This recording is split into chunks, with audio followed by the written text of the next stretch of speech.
সমুদ্র মানেই অবসর, আনন্দ আর প্রকৃতির সান্নিধ্যে ভেসে থাকার সুখ। তাই ছুটি পেলেই পর্যটকরা ছুটে আসেন দীঘার বুকে। ওল্ড দীঘার পরিচিত সি বিচগুলি পাশাপাশি সাম্প্রতিক বছরগুলিতে দ্রুত জনপ্রিয় হয়ে উঠেছে সিহক ঘোলাঘাট সি বিচ। বিদেশি সমুদ্র সৈকতের মতো পরিবেশ আর কাদামুক্ত জলের সৌন্দর্য এখানে এনে দিয়েছে নতুন মাত্রা। দেশি বিদেশি পর্যটকদের কাছে এই স্থান এখন পরিচিত ফরেনার্স বিচ নামে। ট্রলারে ভেসে মাছ ধরার দৃশ্য থেকে শুরু করে ঢেউয়ের তালে তালে স্নান, সব মিলিয়ে এটি আজ দীঘার এক অন্যতম আকর্ষণ।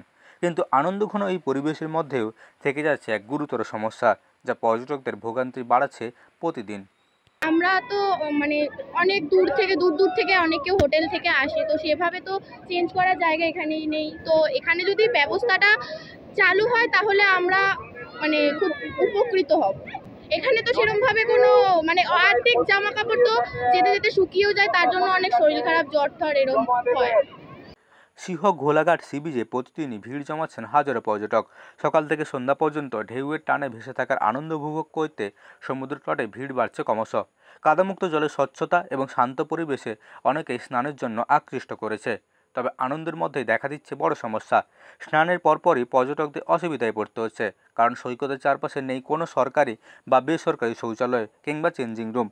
ফলে বাধ্য হয়ে ভিজে কাপড়ে দীর্ঘক্ষণ থাকতে হচ্ছে বা তাড়াতাড়ি হোটেলে ফিরে যেতে হচ্ছে। এতে আনন্দ উপভোগে বড়সড় বিঘ্ন ঘটছে। বিশেষ করে যারা দূর দূরান্ত থেকে আসেন মাত্র কয়েক ঘন্টার জন্য, তাদের জন্য এই সমস্যা আরও জটিল হয়ে দাঁড়িয়েছে। পরিবার নিয়ে আসা পর্যটকরাও সমস্যায় পড়ছেন বেশি। শিশু ও মহিলাদের ক্ষেত্রে শৌচালয় ও চেঞ্জিং রুম না থাকায় ভোগান্তির কারণ হয়ে উঠেছে। অনেক সময় পরিবার সহ পর্যটকদের পরিকল্পিত সময় কাটানো অসম্ভব হয়ে যাচ্ছে এই অভাবের কারণে। দীঘার অন্যান্য সৈকতে যেখানে ন্যূনতম পরিকাঠামো তৈরি হয়েছে, সেখানে সিহক গোলাঘাটে কোনো উদ্যোগ দেখা যায়নি। অথচ এই সৈকতের জনপ্রিয়তা দিনে দিন বেড়েই চলেছে। পর্যটকের সংখ্যা ক্রমবর্ধমান হওয়া সত্ত্বেও প্রাথমিক পরিকল্পনার অভাবে এখানে সবচেয়ে বড় প্রশ্ন হয়ে দাঁড়িয়েছে।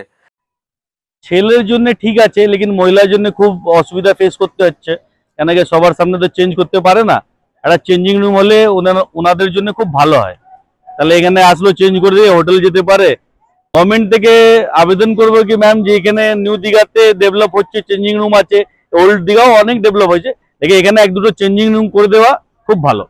প্রকৃতির দানকে কাজে লাগিয়ে দীঘাকে পর্যটন মানচিত্রে আরও উজ্জ্বল করে তুলতে হলে এই ধরনের মৌলিক সমস্যার সমাধান জরুরি। সিহক ঘোলাঘাট সি বিচ ইতিমধ্যেই দেশি বিদেশি পর্যটকদের নজর কেড়েছে। এখন প্রয়োজন সরকারি বা বেসরকারি উদ্যোগে শৌচালয় ও চেঞ্জিং রুমের মতো প্রাথমিক পরিকাঠামো গড়ে তোলা।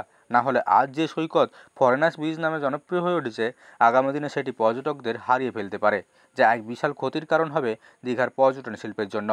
পূর্ব মেদিনীপুরের দীঘা থেকে মদন মাইতির রিপোর্ট, লোকাল 18 বাংলা।